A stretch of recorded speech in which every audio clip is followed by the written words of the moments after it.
Good evening everyone, good evening.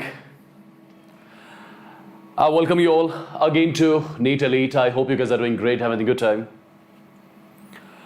Well people, before starting the session, you can let me know in the chats if I'm audible and visible to everyone. Hello Fazan, hi Chitra, hello Dinesh, hi Ishpreet, hello Tanzila, hello Dakshin, hello Anil, hi Bibek, hello Bushra, walaikum salam, hello Afsa, hi Yuvashri. Welcome back everyone, welcome back. Just give me some green signal from the chats so that I'll get to know that I'm audible and visible to you guys properly, yeah? Let me know fast in the chats people, let me know fast in the chats. Dinesh, I've started Chemical Equilibrium chapter on Vedantu JEE English channel, right? You can check it there. Okay, perfect guys, perfect. I'm doing great Chitra, I'm doing great. Surely, Kingmaker, I'll be doing that, no issues. I'm doing good, Akina, I'm doing good. That's great, Suresh, that's wonderful. Alright guys, so as you all must be knowing, in the last session of chemical bonding, we discussed about the Lewis structures, yeah? In the last session of chemical bonding, I taught you exactly how to make the structures of different molecules as per Lewis concept is concerned, right? In the tonight's session, what we are going to discuss is, first we'll be starting with something called as formal charge. I'll show you exactly how to calculate the formal charge of different atoms in the molecule, and then we'll be discussing about one of the most important theories in the chemical bonding, which is what we call as Valence Bond Theory, right? These are basically the two topics which I'll be covering in the tonight's session. And in the tomorrow session, we are going to discuss again one of the most important topics from the chapter chemical bonding. That's what we call as hybridization, okay? So people, before starting the session, the ones who are new to the channel, let me introduce myself. Well people, my name is Wassim Sir and I'm your chemistry master teacher right here on this NEET Elite channel, right? The ones who have not liked the video yet, please do like the video, share the video with your friends, do subscribe to the channel, and do not forget to hit the bell icon so that you get the notification of every single session which I take live on this NEET Elite channel, right? So do like the video, share the video with your friends, and do subscribe to the channel as well. Good evening everyone, good evening, welcome back. I cannot read all the names by the way, so welcome back in general, yeah?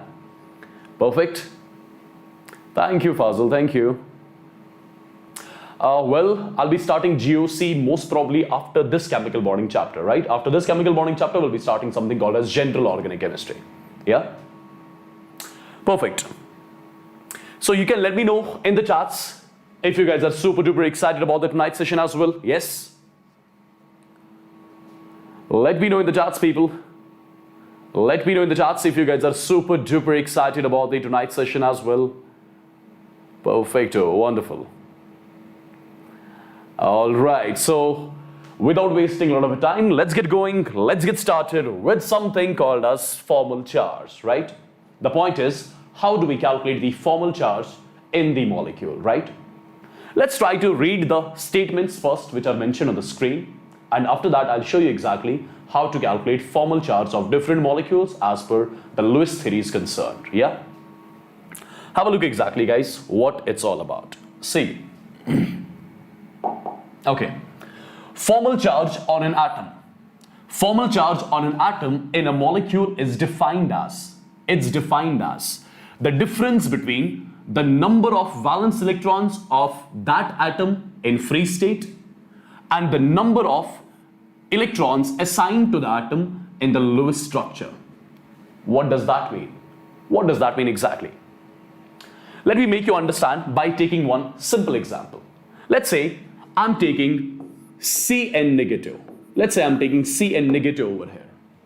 Let me first of all draw the structure of this Cn negative as per the Lewis concept is concerned. And in the last session only, I've shown you exactly how to draw the Lewis structures, yeah? So my first step is going to be to calculate the total number of valence electrons in carbon and nitrogen, right? So first of all, the number of valence electrons in carbon are 4. The number of valence electrons in nitrogen are 5, and since there is a negative charge present over here, so this negative charge I'll be adding over here, yeah? So 4 plus 1, 4 plus 1, 5, 5 plus 5, 10, right? So there are basically 10 valence electrons in this Cn negative. Since there are 10 valence electrons, if I ask you how many valence electron pairs are there, so 10 valence electrons means 5 valence electron pairs. 10 valence electrons means 5 valence electron pairs, right? Now, how am I going to draw the structure of this Cn negative? First of all, this is, for example, carbon, this is nitrogen. Let me put a single bond between carbon and nitrogen, right? The single bond is made up of one electron pair, right? This single bond is basically one electron pair. So I had total of 5 electron pairs. Out of 5, I've used one electron pair for the formation of the bond between carbon and nitrogen. There are 4 valence electron pairs left with me. Now let's try to complete the octet of most electronegative element among the two. And the more electronegative element among the two is nitrogen. So let's try to fill the octet of nitrogen. So currently nitrogen has got some 2 electrons because this electron pair, it's equally being shared between carbon and nitrogen. Yes, I had 5 electron pairs. Out of 5, I've used 1, right? This is the second one. This is the third one. This is the fourth one, right? Have I completed the octet of nitrogen? Absolutely, I've completed the octet of nitrogen. Yes. Is the octet of carbon complete? The octet of carbon is not complete. By the way, how many valence electron pairs I had? I had 5 valence electron pairs. Out of 5, I've used 1, 2, 3, 4. There is 1 electron pair left that I'm going to give to this carbon over here. Correct? Since I've used all the 5 electron pairs, now let's check, is the octet of both the atoms complete or not? See, octet of nitrogen is complete. Have a look. 2, 4, 6 and 2, 8. Octet of nitrogen is complete. What about the octet of carbon? Is the octet of carbon complete? I'll say no. Why? Say 2 electrons over here and 2 more. That means carbon has got only 4 electrons now in its valence shell. So let's try to complete its octet, and you know how to complete its octet. Yes, I'll be removing 1 electron pair from nitrogen, and instead of 1 electron pair, I'm putting a bond. Is the octet of carbon complete now? Octet of carbon is still not completed. It has got 2, 4, 6. 6 electrons in its valence shell. Let me remove 1 more electron pair from nitrogen, and instead of this, let me put 1 more bond over here. Now check the octet of both the atoms. Octet of nitrogen is complete as well as octet of carbon is complete. You can check it out. Nitrogen 2, 4, 6, 8. So 8 electrons with nitrogen. Similarly, this carbon. This is 2, 4, 6, 8. 8 electrons with this carbon as well. Correct? So the octet of both the atoms is complete. Now, there's a negative charge which I'm keeping over here. Right? Negative charge I'm keeping outside the square brackets right here. Now people, let's exactly see on which atom actually this negative charge is. Is this negative charge on this nitrogen? Is this negative charge on this carbon? On which atom exactly this negative charge is? How will I get to know that? That's something which I'll get to know by means of this formal charge, right? How this formal charge is calculated. See, I'll exactly show you how to calculate the formal charge. See guys, if you talk about this nitrogen, let's see exactly is there any charge present on nitrogen. Nitrogen when present in free state, it has got the configuration of 2, 5. It has got 5 valence electrons in the free state. So if I talk about nitrogen, it has got 5 valence electrons in free state. Minus. How many valence electrons are in nitrogen in its Lewis structure? Have a look. 1, 2, 3, 4 and 5. So 5 minus 5 comes out to be 0. That means there is no charge on nitrogen. Nitrogen does not have any charge over here. That clearly says this negative charge must be present on carbon. Let's check it out exactly. If I talk about carbon in free state, what is its configuration? 2, 4. So there are 4 valence electrons with carbon in free state, right? So if I talk about carbon, there are 4 valence electrons with carbon in free state minus. How many valence electrons are there with carbon in this Lewis structure? Have a look. 1, 2, 3, 4 and 5. So 4 minus 5 comes out to be minus 1, right? So minus 1 is basically the charge present on this carbon over here. So you got to know exactly this negative charge which I have written outside the square bracket. This negative charge is actually not present on carbon. It's not present on nitrogen. It's present on carbon, right? I'm sure it's clear to everyone. Yeah? Right? Let me take a few more examples so that it gets clear to you. Yeah? Have a look exactly what I'll be saying, guys. If I talk about CO3 dinegative, let me talk about CO3 dinegative. Let's first of all make its structure by means of the Lewis theory, and after that, let's exactly see which atom carries which charge. Yeah, let's have a look on it. See, first of all, I'll be calculating the total number of valence electrons in this CO3 dinegative. Carbon has got the valence electrons of 4. Oxygen has got the valence electrons of 6, but there are 3 oxygens, so 6 3s are 18, and there is a di-negative charge. That means I have to add this charge over here. This is negative charge, -2, that's why I'm adding. If it was +2, I would have subtracted the same 2 over here. Yeah? So how many valence electrons are there with CO3 dinegative? 18 plus 4, 22. 22 plus 2 means 24. So there are 24 valence electrons with this CO3 dinegative. So if there are 24 valence electrons, can I say there are some 12 valence electron pairs basically? 12 valence electron pairs means 24 electrons. Yes, as simple as that. Now guys, let's try to make its structure. Among oxygen and carbon, which one is less electronegative? As you all must be knowing, carbon is less electronegative. If carbon is less electronegative, then carbon is definitely going to be the central atom. This less electronegative element is kept as the central atom over here. Yeah? And since I've got 3 oxygens, 1 oxygen I'm keeping here, 1 oxygen here, 1 oxygen here, right?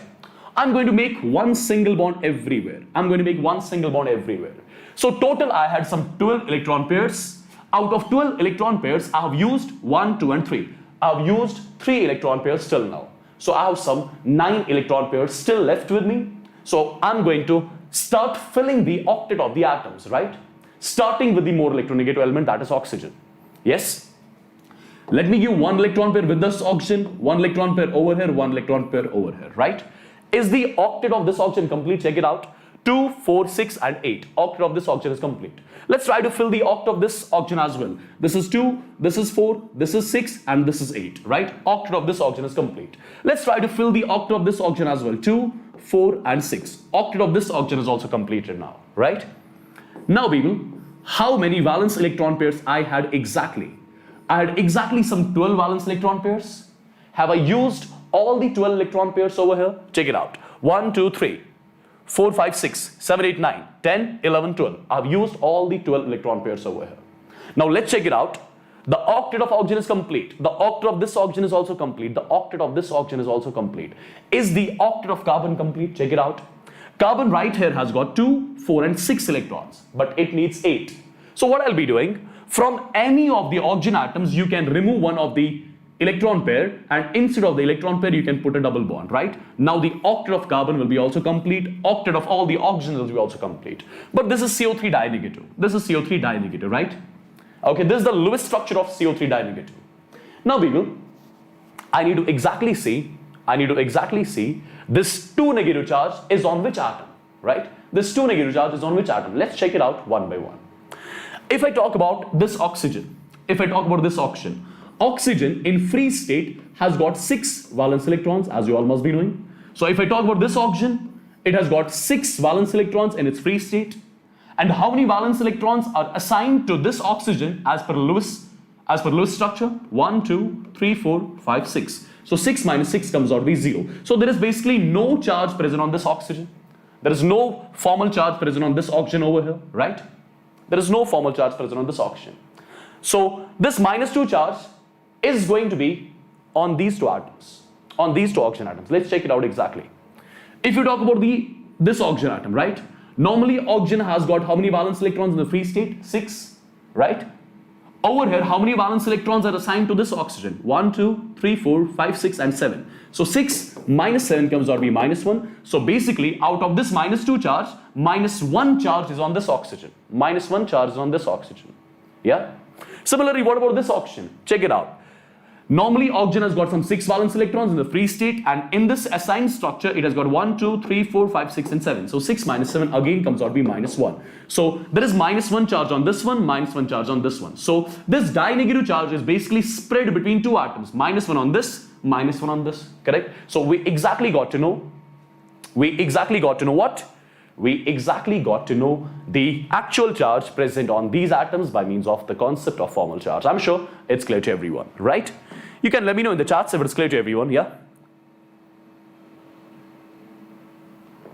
Ashika, there is a simple concept. Less electronegative element, you have to make sure it should be present at the center. And hydrogen and fluorine, If in any structure there are hydrogen and fluorine are always kept as terminal atoms. These are always kept as terminal atoms, right? These are never kept as the central atoms, okay? If in a molecule I do not have hydrogen and fluorine, then in that molecule I'll be seeing the less electronegative element. That less electronegative element you'll be always keeping the central atom, right? But if in a molecule you'll be having hydrogen as well as or fluorine, hydrogen and fluorine must be kept at the terminal positions always. They do not occupy the central positions. I'm sure this concept of formal charge is clear to you, right? So let's move on.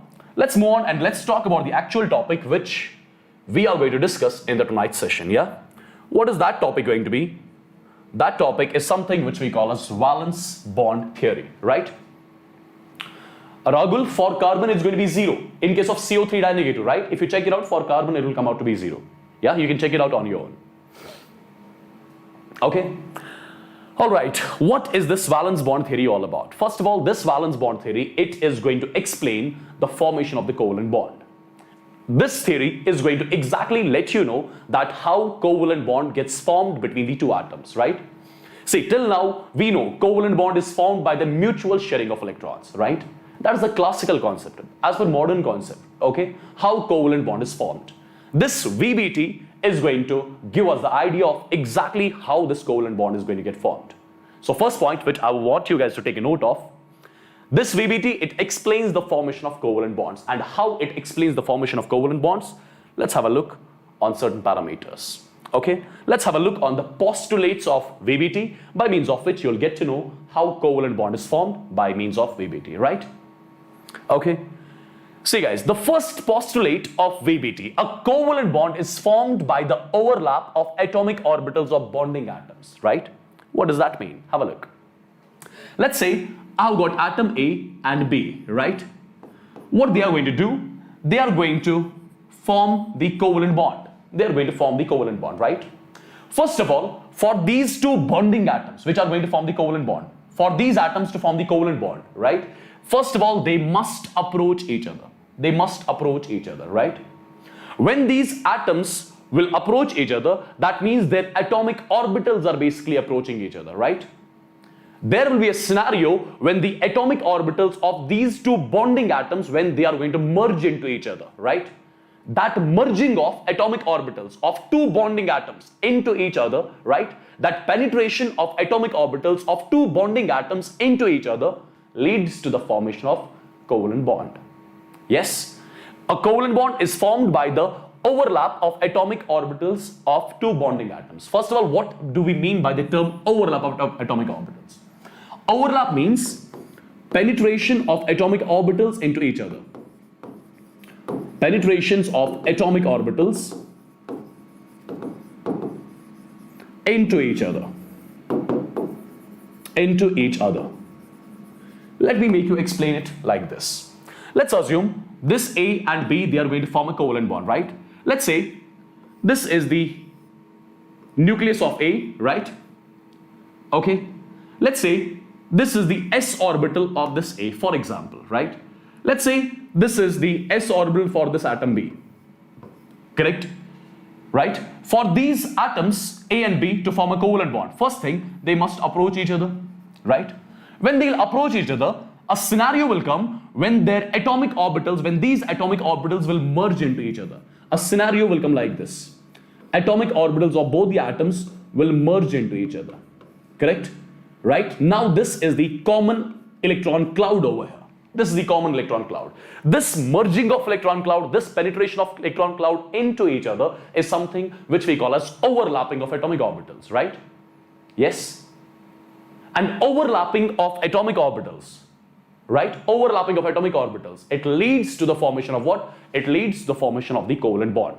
So as per this VBT is concerned, covalent bond is formed by the overlap of atomic orbitals into each other. That's all. Yes? Once the atomic orbitals overlap, the electron density, it arranges itself in such a way that it comes under the influence of both the nuclei, right?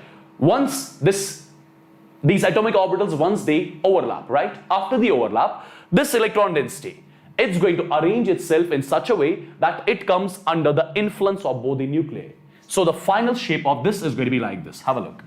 After the merging of electron cloud into each other, how it's going to look finally. Have a look exactly how it's going to look finally.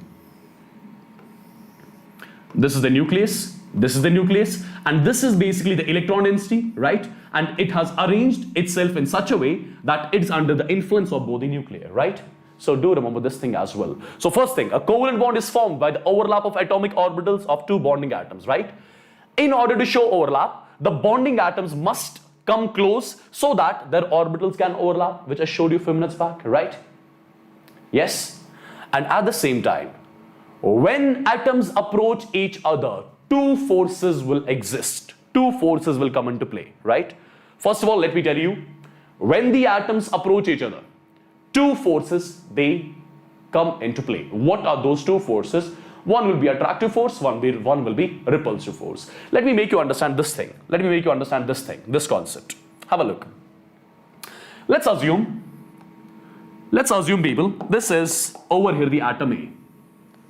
Let's assume this is atom A. Let's assume this is the nucleus of atom A, right? Let's say this is the nucleus of atom A. Let's say this is the electron which is revolving. This electron, this EA, this is electron of atom A. This is nucleus of atom A.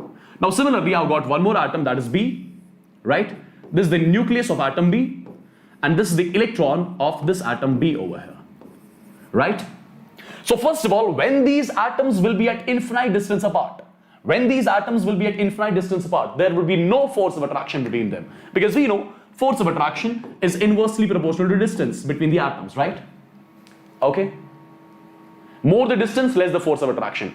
If the atoms are at infinite distance apart, there will be no force of attraction between the atoms, right? But when these atoms will approach each other, when they will start coming closer, two types of forces will come into play. Attractive forces as well as repulsive forces. Have a look exactly. I'll say, since this electron has the negative charge, this nucleus has got the positive charge, this nucleus is going to attract this electron towards itself. At the same time, this nucleus is going to attract this electron towards itself, right? Okay? At the same time, this nucleus, it will be attracting its own electron also towards itself. At the same time, this nucleus will be attracting its electron towards itself, right? And similarly, since this is positive charge, there will be repulsions between these two. There will be repulsions between these two, right? And since this is electron carrying negative charge, there will be repulsions between these two as well. So how many forces came into play? Two types of forces came into play. Attractive forces, repulsive forces, right? Attractive forces will be between the two unlike charges, and repulsive forces will be between the two like charges. As simple as that, right? So whenever atoms approach each other, two types of forces exist.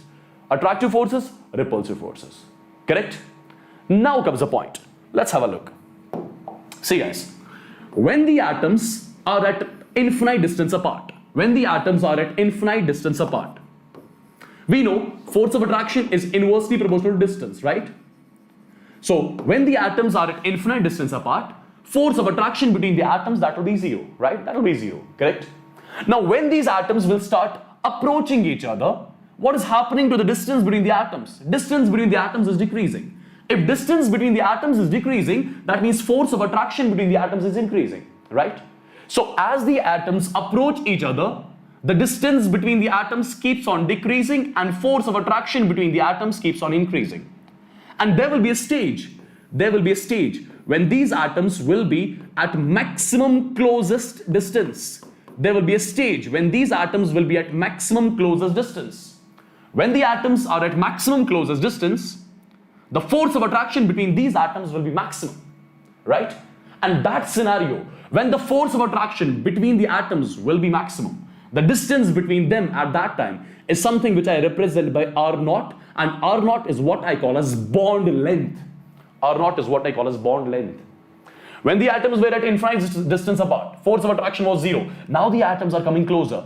Distance is decreasing, force of attraction is increasing, This is the scenario when the atoms are at maximum closest distance. So at this scenario, force of attraction between these two atoms will be maximum. And the scenario when the force of attraction between the atoms will be maximum, right? The distance between them, right, is something which I call as bond length, right? Now people, Since these atoms are at maximum closest distance, yeah? So they will have maximum force of attraction between them right now. Now after this stage, if I want these atoms to come a little more closer, now repulsive forces are going to start. So repulsive forces are coming into play when atoms are very close, right? But attractive forces are coming into play when atoms were far also, right? So I can generalize two statements over here. One statement: attractive forces are long range forces and repulsive forces are short range forces, right? So I'm going to generalize two statements over here. Yes, attractive forces, these are long range forces, and repulsive forces, these are short range forces, right? Whenever there are attractions, energy is released.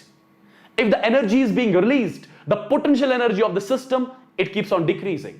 As the energy is releasing, the potential energy of the system keeps on decreasing. And as the potential energy of the system keeps on decreasing, the stability of the system keeps on increasing, right? So remember, whenever there will be attractions, energy is released, potential energy of the system keeps on decreasing, and the stability keeps on increasing. So I told you, attractive forces, these are long range forces, repulsive forces, these are short range forces. So what happens to the attractive forces? What happens to the attractions? Due to the attractions, energy keeps on releasing. Energy is released.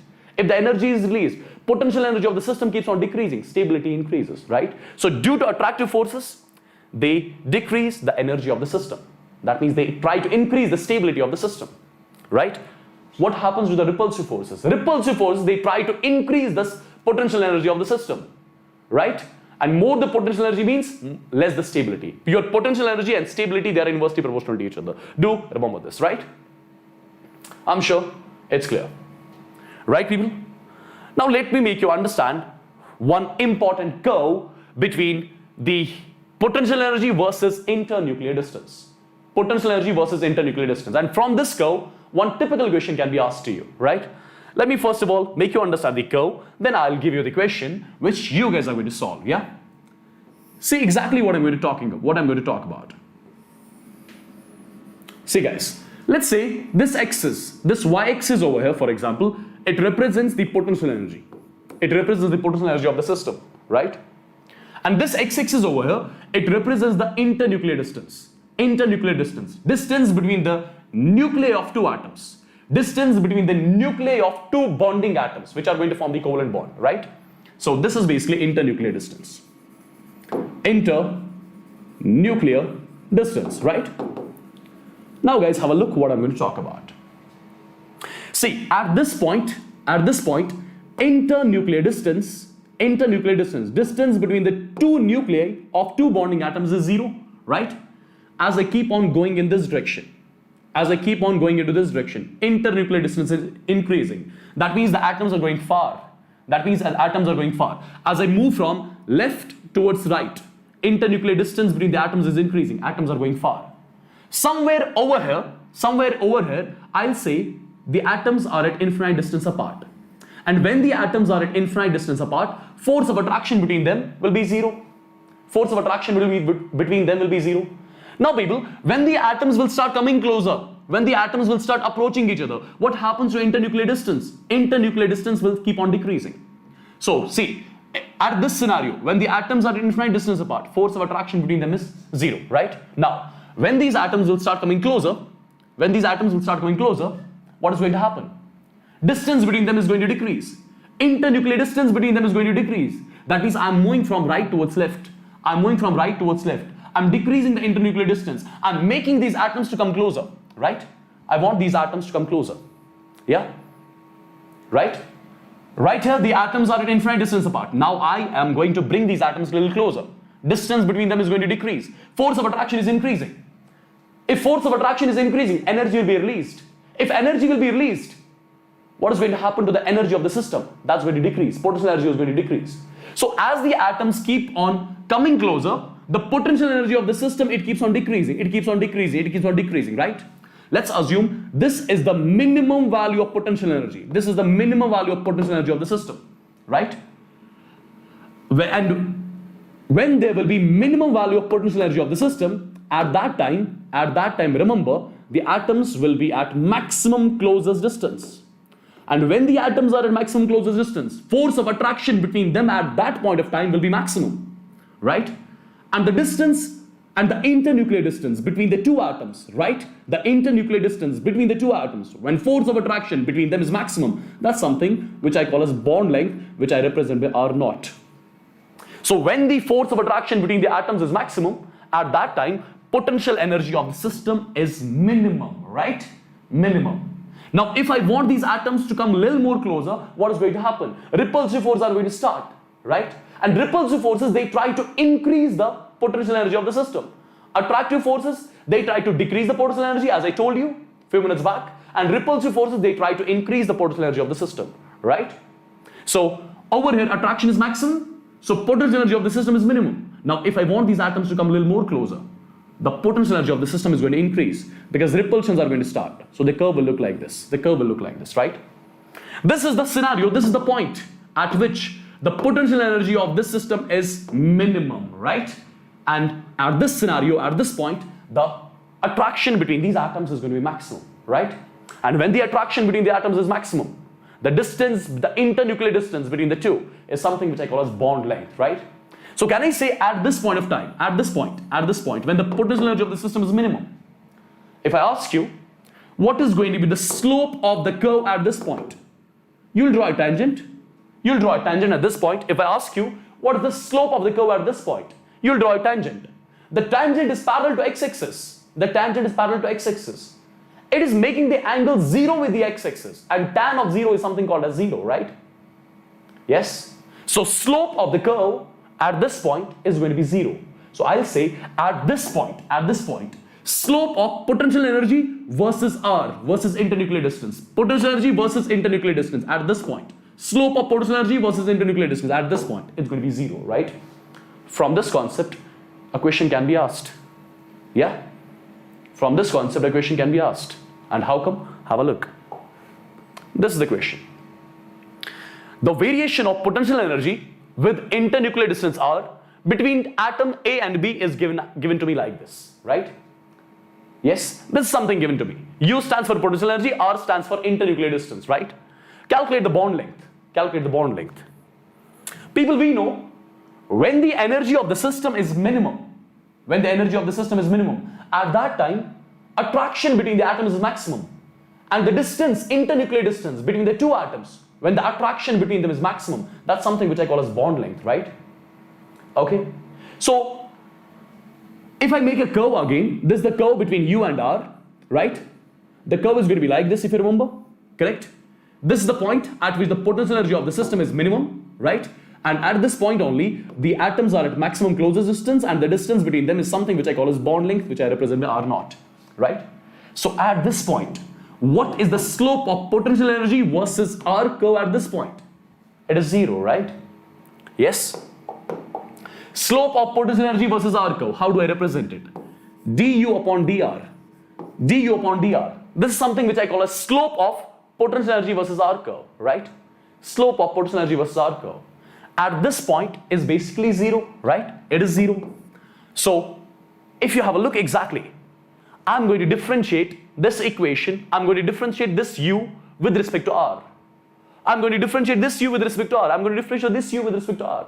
So basically, U is equal, it's going to come as 6R raised power minus 2 plus 3R plus 2. Now, let's try to differentiate this U with respect to R, correct? So I'll be writing du upon dr. du upon dr is equal. It's going to be 6, I'm keeping as such. X raised power n means nx n minus 1. So it's going to be minus 12. R raised power what? R raised power minus 3. Simple differentiation, correct? 3R differentiation with respect to R is going to be 3 and differentiation of constant is 0. Yeah? I'm sure it's clear till here. Now people, at this point, where the potential energy of the system is minimum, at this point, du upon dr is 0. So this term at this point is going to be 0. So 0 is equal to minus 12 R raised power minus 3 plus 3R. Sorry, plus 3. Yeah? So let's just shuffle the equation a bit. It's going to be 12 R raised power minus 3 is equal to 3, right? Yes? Or you can write it like this as well. You can say, you can take this 12 in the denominator or you can take this R cube in the denominator. You can say 12 is equal to 3 divided by r raised power minus 3. Yeah? Or let's try to make this equation in a better way. It's going to be 12 is equal to 3 r raised power 3, right? I took this r raised power minus 3 in the numerator. So this is 3, 1, this is 4, right? So you got to know r cube is equal to 4, correct? Take the cube root on both the sides. So I'll say r is equal to 4 raised power 1 by 3. And let's assume the answer is in angstroms. So this is basically the bond length which I was supposed to calculate, right? I'm sure it's clear to everyone. You can let me know in the chats if it's clear to everyone so that I can move on, yeah? Let me know fast, people, in the chats if it's clear to everyone, and the ones who have not liked the video yet, please do like the video, share the video with your friends, and do not forget to subscribe to the channel as well, yeah?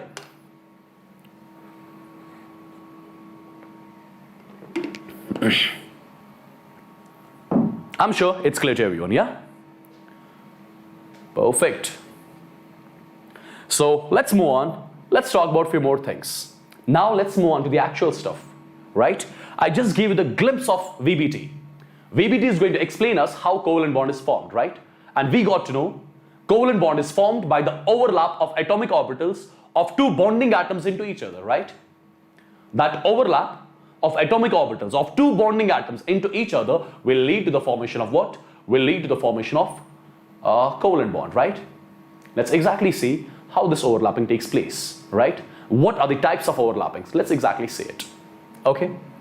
So first of all, what is overlapping? Penetration of atomic orbitals into each other is something which we call as overlapping, right? That's something which I've discussed.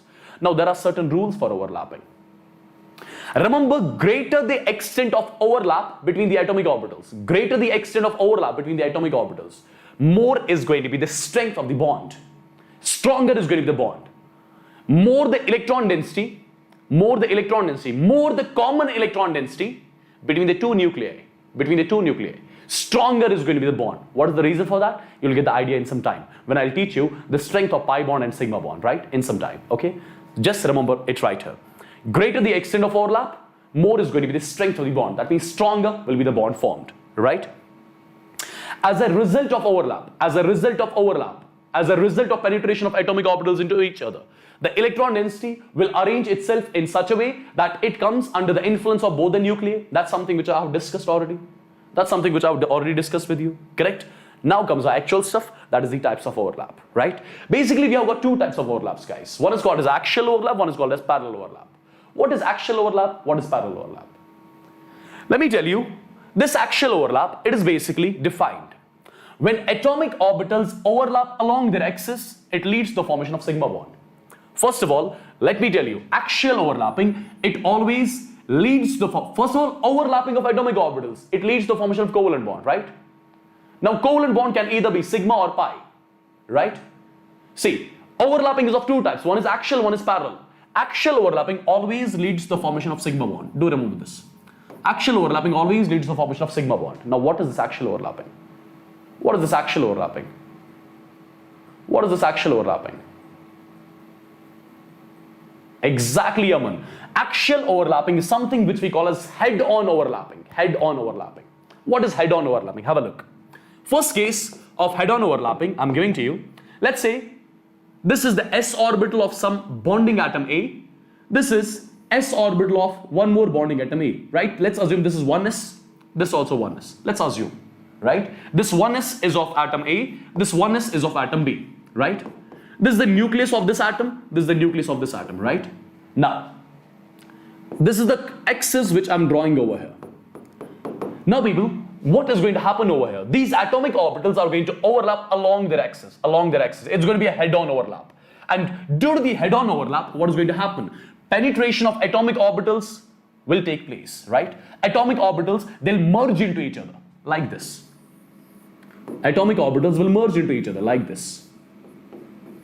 Right? As you can see, the atomic orbitals are merged into each other, right? Is this overlap the head-on overlap? Absolutely, it is the head-on overlap. And head-on overlap, it is something which I call as axial overlap. And axial overlap always leads to the formation of sigma bond. So basically, over here, which bond got formed? It's a covalent bond. Which type of covalent bond? It's a sigma bond, right? Now, as I told you a few minutes back, this electron density is going to arrange itself in such a way that it should come under the influence of both the nuclei, right? Yes, it should come under the influence of both the nuclei. So what is going to be the final structure? Have a look what is going to be the final structure. This is This is how your final structure looks like. This is the nucleus, this is the nucleus, and this is the electron density, which is common, right? And electron density, it has arranged itself in such a way that it is under the influence of both the nuclei, right? Yes, so which bond got formed over here? This is a sigma bond because it's a head-on overlap, right? It's the axial overlap, and axial overlap always leads to the formation of sigma bond, as simple as that, right?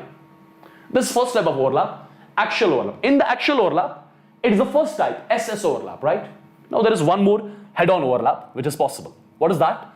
That is going to be the second type of axial overlap, right? Let's say this is the p atomic orbital of one atom A.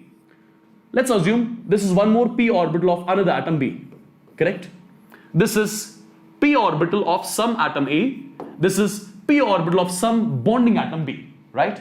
Let's assume they have to form a sigma bond. Let's assume they have to form a covalent bond first of all. So what should happen? Their atomic orbitals should approach each other. The atoms should approach each other so that their atomic orbitals will approach each other, right? So that their atomic orbitals will approach each other, right? Yes? Now have a look. Have a look exactly. This is the axis which I'm drawing over here. This is the axis which I'm going to draw over here, right? Now people, these atomic orbitals, can I say they are going to come like this? It is again going to be a head-on overlap. And head-on overlap is something which I call as axial overlap. And axial overlap, it is always going to lead to the formation of a sigma bond, right? So what is going to happen? What is going to happen? When they will approach each other, their atomic orbitals, their lobes, this lobe and this lobe, they are going to merge into each other. And how they are going to merge into each other? Have a look. Have a look exactly. Right? Let me change the color of the pen so that it will be clear to you. This is the nucleus of one p orbital, this one. This is the nucleus of one more p orbital, and this is the merged electron cloud. This is the common electron cloud now. Correct? Yes. So people, what happened exactly? It is the head-on overlap. Head-on overlap, axial overlap leads to the formation of sigma bond. So which bond got formed over here? It is the sigma bond which gets formed over here. Correct? It is a sigma bond which gets formed over here. Basically, this lobe and this lobe, they have merged into each other, right? So before drawing this structure, you could have drawn structure like this as well. Before drawing this final structure, you could have drawn structure like this as well, right? You could have drawn structure like this as well. This is the merging of electron cloud, right? Okay, this is the head-on overlap, leads to the formation of covalent bond. Which type of covalent? Sigma one, right? Okay. So finally, the structure will be like this, yeah? So this is one more type of axial overlap, which is PP overlap, right? Now similarly, if I talk about SP overlap, there is third type of axial overlap, that's what we call as SP overlap, right? That's what we call as SP overlap. There can be head-on overlap between S orbital of one atom and P orbital of one more atom, right? Yes, have a look. Let's assume this is the P orbital of one atom, correct? And this is S orbital of one more atom, correct? Now they are going to come closer along this axis, right? Yes. Let's assume this is the nucleus of this orbital, this is the nucleus of this orbital, correct? So what they are going to show? They are going to show axial overlap. It's going to be the head-on overlap, right? When they will approach, their atomic orbitals will merge like this. They'll merge like this, and this is the common electron cloud over here. Yes, right? Now people, this is something which I'll be calling as the sigma bond over here again, because it is the axial overlap. It is the head-on overlap, and head-on overlap always leads to the formation of what? It leads to the formation of sigma bond. I'm sure it's clear to everyone, yeah? Right? Yes, people? I'm sure it's clear to everyone. So, your SS overlap looks like this, sigma bond finally. Then comes your SP overlap. This is how your SP overlap looks like. Then comes your PP axial overlap. PP axial overlap, it also leads to the formation of the sigma bond, right? Now let's move on. Let's talk about the sideways overlap or parallel overlap. Remember, first of all, parallel overlap, it is going to lead to the formation of what? It's going to lead to the formation of pi bond. This parallel overlap, it will lead to the formation of pi bond, right? And let's exactly see how this pi bond is formed. First of all, overlapping leads to the formation of covalent bond. Covalent bond can be sigma or it can be pi. Sigma is formed by the head-on overlap, axial overlap, and pi is formed by the sideways overlap or parallel overlap. Let me give you the example. Let me give you the example. See guys, let's assume this is the p orbital of one atom, This is the nucleus of it. Let's assume this is one more p orbital of one more atom. This is the nucleus of it, right? This is the p orbital of atom A. This is the p orbital of atom B. This is the axis which I'm considering for this orbital, and this is the axis which I'm considering for this orbital. Now, let them come closer like this. Let them come closer in such a way that their axes should be parallel to each other. Let them come closer like this, right? Let them come closer like this. What's going to happen? Parallel overlap, sideways overlap is going to happen. Sideways overlap is going to happen. So what is the first thing which will happen? These two lobes, they will bend like this. And these two lobes, they will bend like this. So these two lobes and these two lobes, they are going to bend towards each other. They are going to bend towards each other. So what will happen finally? Have a look. So these two lobes, they have bent like this, right? And similarly, these two lobes, they will be bending like this, correct? These two lobes will be bending like this. So this kind of an overlap over here. Is it going to be head-on overlap or parallel overlap? This is the parallel overlap, right? This is the parallel overlap. Have a look exactly. This is the nucleus of this is the nucleus of it, right? This is the parallel overlap, correct? This is the parallel overlap, guys. And parallel overlap always leads to the formation of what? Pi bond. A pi bond got formed in this case, right? This is the pi bond which is getting formed in this case, yeah? And how am I going to represent it finally? See how am I going to represent it finally? See guys, the electron density, see first of all, there will be a plane like this. There will be a plane like this, which I'm going to show it to you, right? There will be a plane like this. On this plane, there will be no electron density on this plane, right? This electron density, it is present above the plane and below the plane, like this. Above the plane and below the plane. Yes? See, this electron density, it is present above the plane, and this electron density is present below the plane. And on this plane, there is no electron density, right? So that plane on which electron density will be 0, that's something which I call as nodal plane, right? This is something which I call as nodal plane. Yes? Okay, so finally, how am I going to represent it? Have a look, guys. First of all, let's assume this is the nodal plane on which there is no electron density, right? So there will be electron density present above the plane like this. There will be electron density present above the plane like this.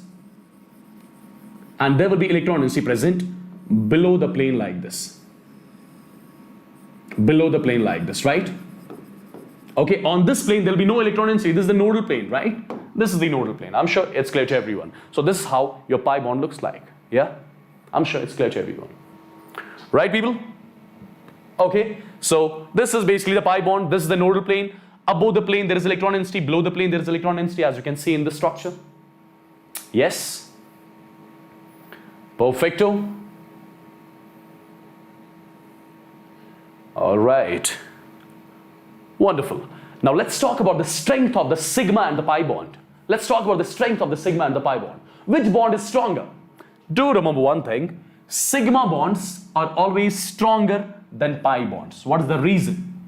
Sigma bonds are always stronger than pi bonds. There are two reasons by means of which I can explain it. One is called as extent of overlapping.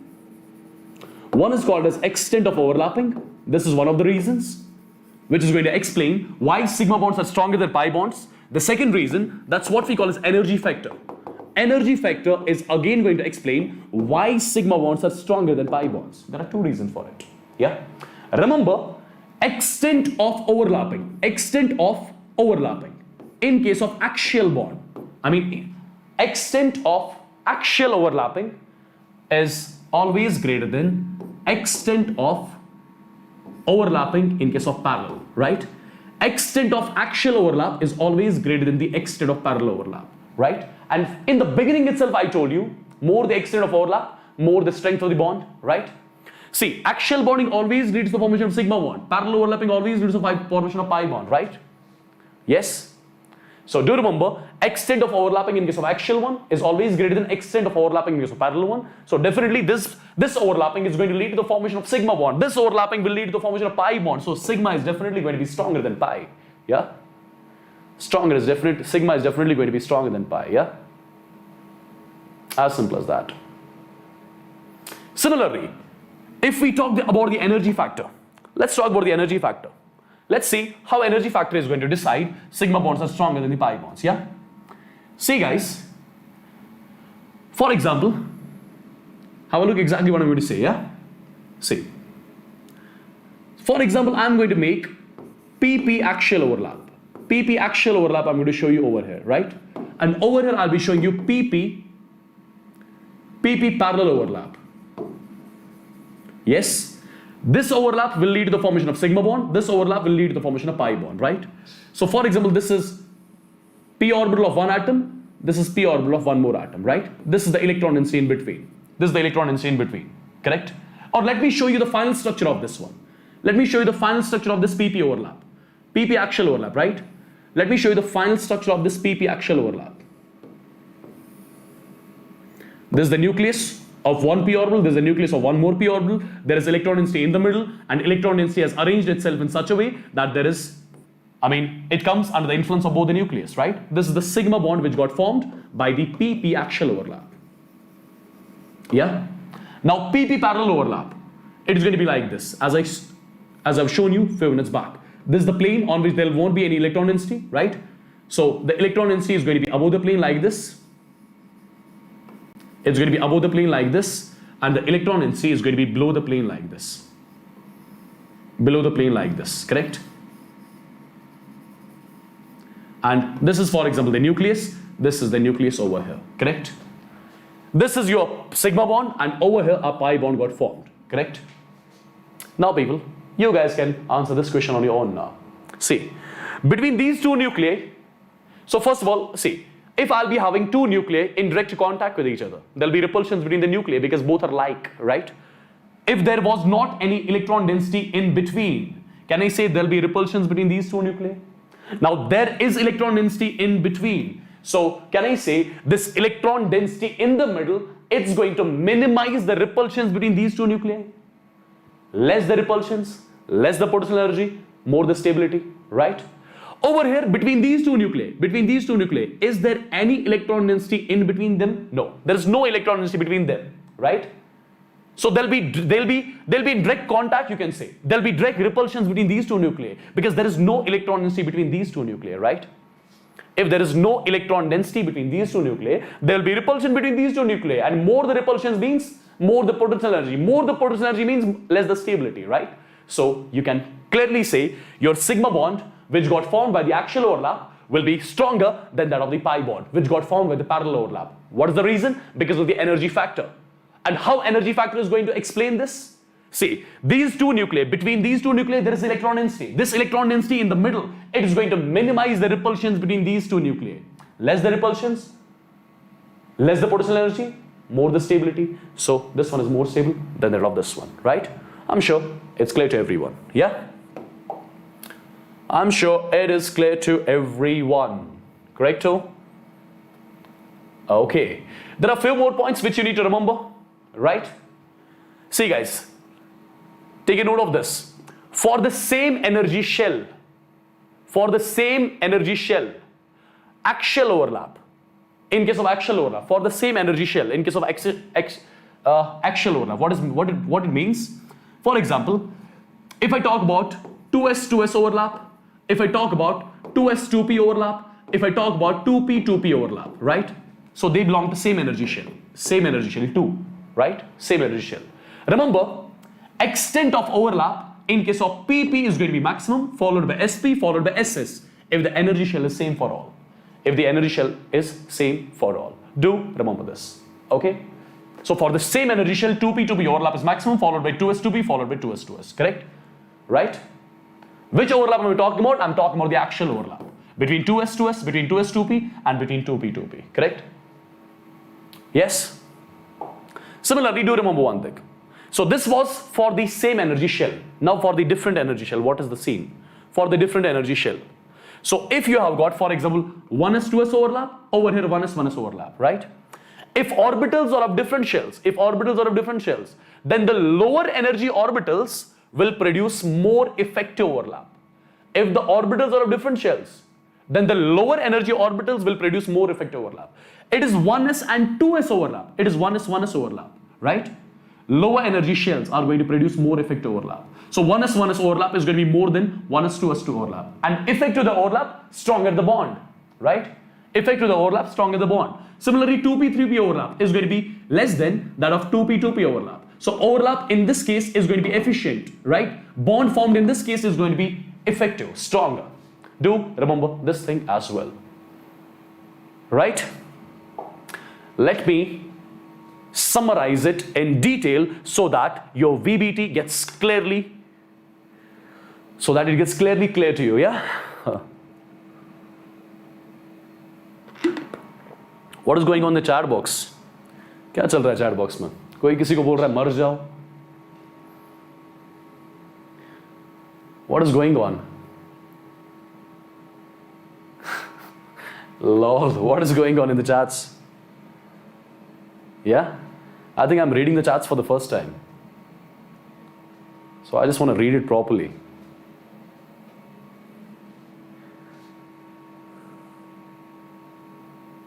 Now no one is writing, yeah? Kajal is saying that's like a good girl. Whom you're talking to, Kajal? Are you talking to me? Huh. Okay, have a look now. Have a look now, people.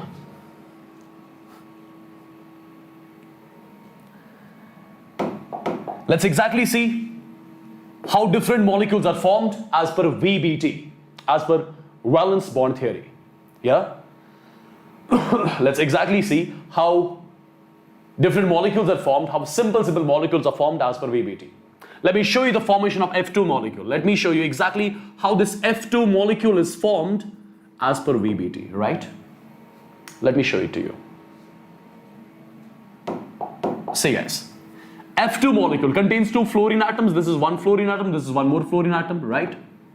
Let's write the outermost configuration of fluorine. Let's make the outermost configuration of fluorine. It is 2p5. What about the outermost configuration of this fluorine? It's again 2p5, right? How am I going to distribute these 5 electrons in p? Have a look. How am I going to distribute them? How am I going to distribute them? Have a look. 1, 2, 3, 4, 5. 1, 2, 3, 4, 5, right? Okay. Let's call this as px. Let's call this as py. Let's call this as pz. Let's call this as px. Let's call this as py. Let's call this as pz, right?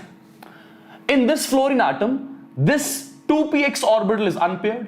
In this fluorine atom, this 2p orbital is unpaired. And as per VBT, these unpaired orbitals are going to participate in the overlap. These unpaired orbitals are going to participate in the overlap. And how come they are going to participate in the overlap? Have a look exactly. Let me make the orbital diagram of this fluorine, right? Pz, py, and px. Let's say this is px. Let's say this is py. Let's assume this is pz, right? Px contains 1 electron, py contains 2 electrons, pz contains 2 electrons. This is one fluorine atom. What about one more? One more fluorine atom. One more fluorine atom. This is px of one more fluorine, right, containing 1 electron. This is py of this fluorine containing 2 electrons, and this is pz of fluorine containing 2 electrons, right? So what happened over here? What happened? Should I be calling this as axial overlap, direct overlap, head-on overlap? Absolutely. And head-on overlap always leads to the formation of sigma bond. So between 2 fluorine atoms, what is happening? A sigma bond is getting formed. So how do you represent it? You represent this F2 like this, F, single bond F, and this single bond is basically a sigma bond. Remember, always sigma bond is formed first, then pi bond is formed, right? Okay. Similarly, let me take few more cases so that every single thing gets clear to you. Let me show you the formation of O2 molecule. Let me show you the formation of O2 molecule, right? Let's exactly see how this O2 molecule gets formed as per VBT. Have a look exactly, guys. This is one oxygen atom, this is one more oxygen atom, right? What about the outermost configuration of this oxygen? It's 2p4. What about outermost configuration of this oxygen? It's 2p4. Let me fill the electrons in this 2p over here.